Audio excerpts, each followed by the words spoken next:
তো good afternoon everyone, আমি Asima daily blogging চ্যানেলে আমরা একটি নতুন ভিডিও দিয়ে আপনাদের সকলকে আবার একবার স্বাগত। না, আজকে কোনো ব্লগ নিয়ে আসিনি। আজকে আপনাদের সঙ্গে আমি একটা আগে আমি আপনাদের সঙ্গে মুড়িঘণ্ট শেয়ার করেছি, বাট আজ একটু অন্যভাবে করব, সেটা আপনাদের সঙ্গে শেয়ার করব। তো আজকের রেসিপিটা হলো মুড়িঘণ্ট।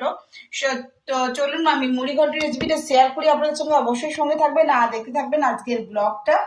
সরি, ব্লগ নয়, আজকের রেসিপিটা। তো চলুন আগে রেসিপিতে যাওয়া যাক।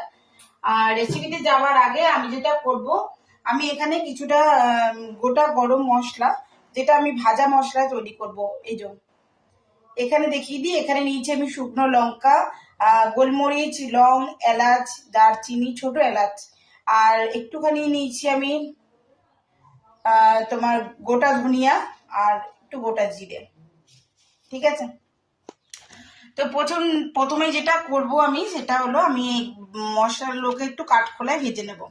আর আমি এখানে এই মশলাগুলো ইউজ করছি, তো চলো সঙ্গে থাকো আর রেসিপিটা অবশ্যই দেখতে থাকো। তো মুড়িঘণ্টের সব থেকে আগে যেটা আপনার দরকার, সেটা হলো মাছের মাথা। আমি এখানে একখানা বড় কাতলা মাছের মাথা নিয়ে নিয়েছি, দেখতেই পাচ্ছেন। আর মাছের মাথাটাতে আমি খুব সুন্দর করে এখানে আমি নুন হলুদটা আগে মাখিয়ে দেবো। আর এই দেখুন মাছের চোখটা কত বড়।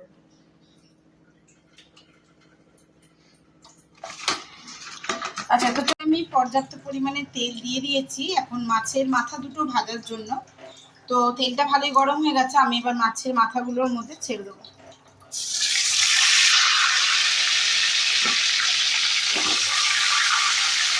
চোখটা করে সুন্দর লাগবে না? আমি এবার একটা ঢাকা দিয়ে দেবো, নাহলে আবার ফুটে গাড়িতে আসবে। তো খুব ভালো করে মাছের মাথাগুলোকে ভেজে নেবেন আগে। সব থেকে আগে যেটা দরকার, সেটা হলো মাছের মাথাগুলো খুব ভালো করে ভেজে নেব। দু সাইডটা ভালো করে আমি ভেজে নেবো।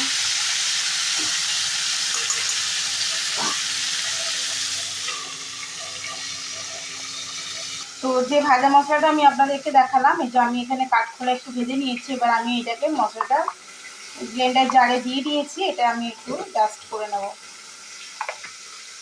আচ্ছা, তো দেখুন আমি কিন্তু দু পিঠ উল্টে পাল্টে খুব ভালো করে মাছের মাথাগুলোকে ভেজে নিয়েছি। আমি এই দিকটা উল্টে দিয়েছিলাম, এই দিকটা আমিও ভালো করে আবারও উল্টে ভেজে নেব। আপনাকে ততক্ষণ সময় দিতে হবে মাছের মাথাটা ভালো করে ভাজা হওয়ার পর্যন্ত। তো খুব ভালো করে আমার মাছের মাথাগুলো কিন্তু ভাজা হয়ে গেছে। আমি এবার যেটা করব, মাছের মাথাগুলো তুলে নেব।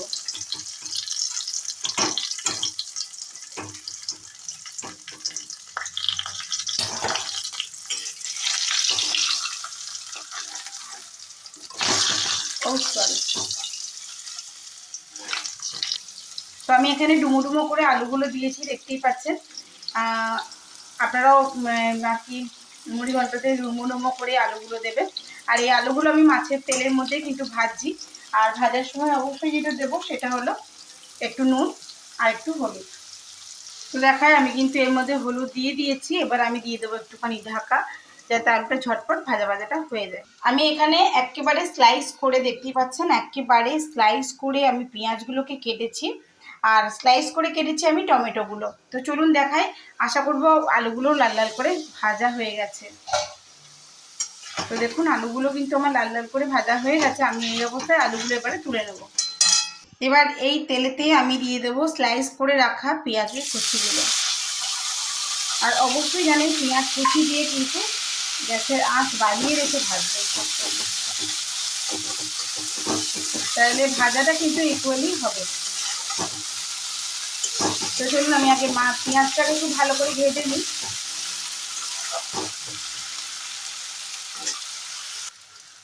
দেখুন আমার পেঁয়াজগুলো কিন্তু ভালো করে ভাজা হয়ে গেছে। এই অবস্থায় আমি দিয়ে দেবো 1.5 চামচের মতন আদা রসুনের পেস্ট।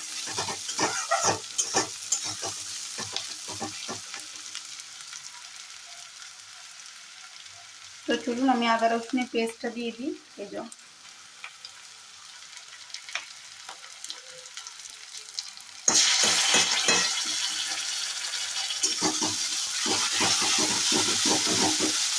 এটা আমি ততক্ষণই করবো যতক্ষণ আমি কাঁচা গন্ধটা এর থেকে না বেরোনো বন্ধ।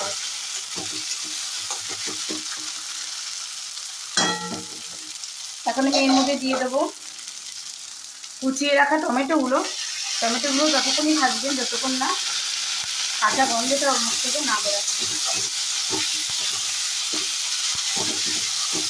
এখন আমি গ্যাসের আঁচটা সিমে করে ঢাকা দিয়ে দেবো। তো চলুন দেখায়, আমি এগুলো ভাজা ভাজা হতে দিয়ে দিয়েছিলাম। দেখুন টমেটোর কিন্তু এখনো পুরোপুরি গলেনি। এরপর আমি যেগুলো দেবো, এখানে যে মশলাগুলো আপনাদেরকে দেখালাম, হলুদের গুঁড়ো, Kashmiri red chilli powder, half চামচ জিরে গুঁড়ো আর 1 চামচ ধনে গুঁড়ো, সমস্ত মশলাটাই কিন্তু আমি এখানে দিয়ে দিলাম।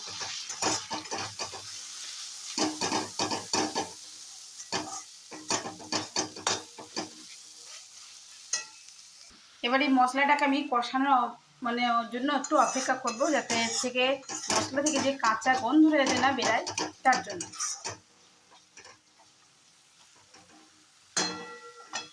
তো আমি এখানে আবারও একবার ঢাকা দিয়ে দিই খানিকক্ষণের জন্য। এখানে দেখুন আমি সিমে করে এটা কষতে দিয়ে দিয়েছি টমেটোগুলো। আর আমি এখানে কয়েকটা লঙ্কা ইউজ করছি, মানে দেখুন আমি এখানে 4টে লঙ্কা দিয়েছি। আপনারা ঝালটা আপনাদের মতন অ্যাডজাস্ট করে নেবেন। আমি একটু ভেঙে ভেঙে দিই, ঠিক আছে। দেখুন আমি লঙ্কাগুলো দিয়ে দিয়েছি। এই অবস্থাতে আমি এবার দিয়ে দেবো গোবিন্দভোগ চালটা। তো এই গোবিন্দভোগ চালটা দেখুন আমি কিন্তু অনেকক্ষণ আগে ভিজিয়ে রেখেছিলাম। তো এটা হলো মেথি। তো গোবিন্দভোগ চালটা আমি এখানে সবটা দিয়ে দেবো। আর এখন প্লিজ এই চালটা দেওয়ার পরে আপনারা সঙ্গে সঙ্গে জলটা দিয়ে দেবেন না। এই মশলাটা যেটা আমি করেছি, এই মশলাটার সঙ্গে খুব ভালো করে চালটাকে আমি মিশিয়ে ফেলবো, যাতে চালের মধ্যেও এই মশলাটা ঢুকে যায় আর টেস্টটা যেন দ্বিগুণ বেড়ে যায়। এবার আমি আঁচটা বাড়িয়ে রেখে, মানে মিডিয়ামে রেখে, আমি এবার চালটার সঙ্গে মশলাটা একটু ভালো করে কষিয়ে নেব। তাতে না গোবিন্দভোগের গন্ধটা দেখবেন আরও বেশি সুন্দর লাগবে। দেখাই, দেখুন আমি চালের সঙ্গে কিন্তু খুব ভালো করে মশলাটা মিশিয়ে দিয়েছি, আর চাল থেকে খুব সুন্দর একটা গন্ধ বেরাচ্ছে। এই অবস্থায় আমি ভেজে রাখা যে আলুগুলো ছিল, এগুলোতে আপনার প্রায় 60% কুক হয়ে গেছে। তার জন্য এই দেখুন হাত দিয়ে দাবলে কিন্তু আলুটা ছেড়ে যাচ্ছে। তো ভেজে রাখা যে আলুগুলো, এই আলুগুলো আমি এখানে সমস্ত দিয়ে দেবো, সমস্ত আলুগুলোই। তো দেখুন আমি সমস্ত ভেজে রাখা আলুগুলো এখানে দিয়ে দিয়েছি। দিয়ে দেওয়ার পর আমি এখানে চালের সঙ্গে আলুগুলোকেও একটু নাড়াচাড়া করে নেব।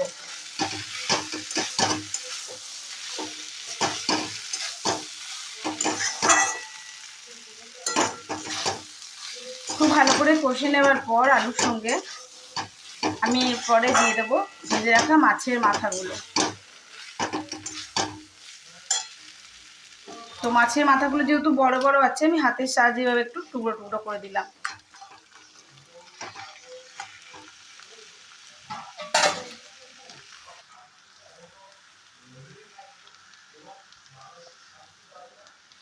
আচ্ছা, এবার দেখাই, দেখুন আমি মাছের মাথাগুলোকে কিন্তু ভেঙে দিয়েছি। এবার খুন্তির সাহায্যে আরেকটু করে ভেঙে দেবো, আরেকটু করে আমি টুকরো টুকরো করে দেবো, যাতে আমার এটা নাড়তে চাড়তে সুবিধা হয়।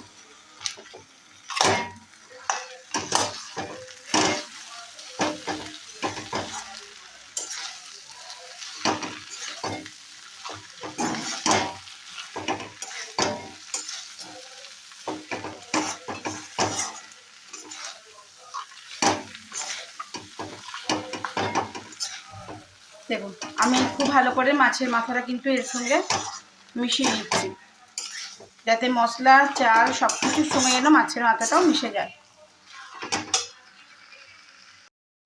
আচ্ছা, এখানে পুরোটা চালটার সঙ্গে মাছের মাথাটা মিশে যাওয়ার পর এবার আপনারা কিন্তু সে মেজারমেন্ট করেই চালের মধ্যে জলটা দেবেন।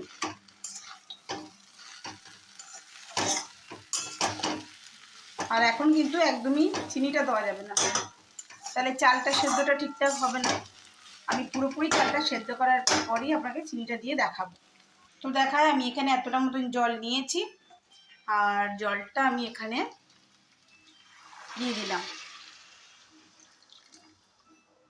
প্রায় 5-7 মিনিটের মতন অপেক্ষা করবো এখানে চালটা দিয়ে সেদ্ধ হওয়ার জন্য।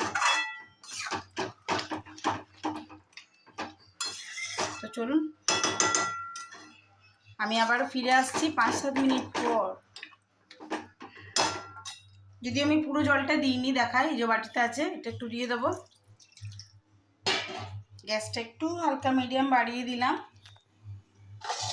আমি আবার 5-7 মিনিট পর ফিরে আসছি। আমি আবারও ফিরে চলে এসেছি 5-7 মিনিট পর। তো দেখি খুলে কি অবস্থা। বেশ ভালোই ফুটছে। এই সময় আমি একটু নাড়াচাড়া করে দেবো, কারণ যদি চালগুলো নিচে বসে যায় তার জন্য। আচ্ছা, আমি কিন্তু এটা মাখা মাখা রাখবো। আপনারা যদি একটু গ্রেভি চান তো অবশ্যই এটা ঝোলটা রাখতে পারেন। তো আমি এটা এখনো মারবো। তো এই অবস্থাতে আমি যে ভাজা মশলাটা করেছিলাম আপনাদেরকে দেখালাম, সে ভাজা মশলাটা আমি দিয়ে দেবো। চালটা সেদ্ধ হয়েছে কিনা অবশ্যই চেক করে নেবেন।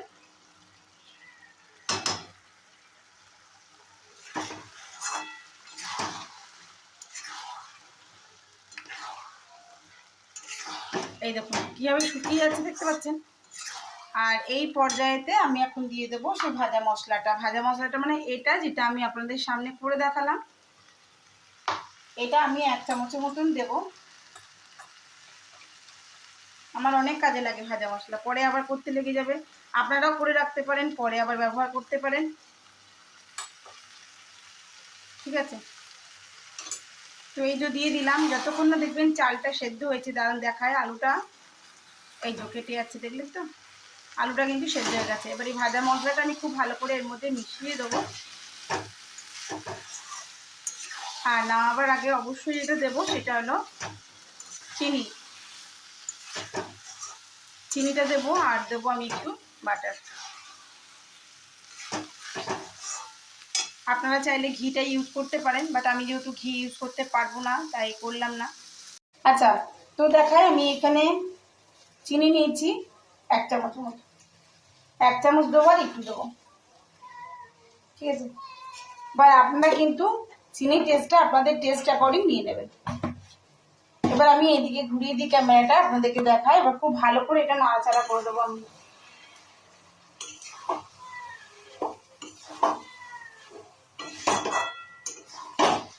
যাতে খুব ভালো করে চিনিটা এর সঙ্গে মেল্ট হয়ে যায়। এরপর আমি যেটা দেবো সেটা হলো একটুখানি বাটার। আপনারা অবশ্যই ঘি দিতে পারেন।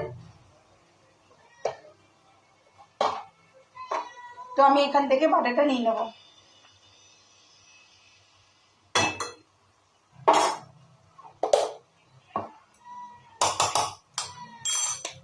ভাজা মশলাটা আমার এতটা রইল, থাক, পরে আবার কাজে লেগে যাবে। আর এই মুড়ি ঘন্টর রেসিপিটা আমি আপনাদের সঙ্গে শেয়ার করলাম। প্লিজ আপনারা বাড়িতে একবার এই রেসিপিটা শেয়ার করবেন, কেমন লাগলো সেটা আমার কমেন্ট বক্সে এসে আপনারা কমেন্ট করে জানাবেন। আর আজকের ভিডিওটি যদি ভালো লেগে থাকে তো অবশ্যই একটি লাইক কমেন্ট শেয়ার করে দিয়ে যাবেন। আপনার কাছের মানুষদের সঙ্গে যারা খেতে খুব ভালোবাসে এরকম পুরোনো দিনের রান্নাগুলো, তো ট্রেডিশনাল রান্না যারা ভালোবাসেন তারা অবশ্যই আমার চ্যানেলটিকে সাবস্ক্রাইব করে রাখবেন। আমি পুরোনো অনেক রকম রান্না শেয়ার। রেডি হয়ে গেছে আমার মুড়ি ঘন্ট। তো প্লিজ বাড়িতে অবশ্যই এটা একবার ট্রাই করবেন, কেমন লাগলো আমার সঙ্গে শেয়ার করবেন। আজকের মতন এইটুকুই। আবার একটি নতুন ভিডিওতে নতুন ব্লগে আপনাদের সঙ্গে দেখা হবে, নতুন রেসিপির সঙ্গে আপনাদের দেখা হবে। ততক্ষণের জন্য বিদায়, টাটা, গুড আফটারনুন। তো এই যে রেডি হয়ে গেছে, আর আমি টেস্ট করার জন্য চলে এসেছি চ্যাটার্জি বাবুর কাছে। টেস্ট করে বলো কেমন লাগছে। সবাইকে বলো বাড়িতে করার জন্য। সবাই বাড়িতে করবেন, খুব ভালো লাগলো খেয়ে।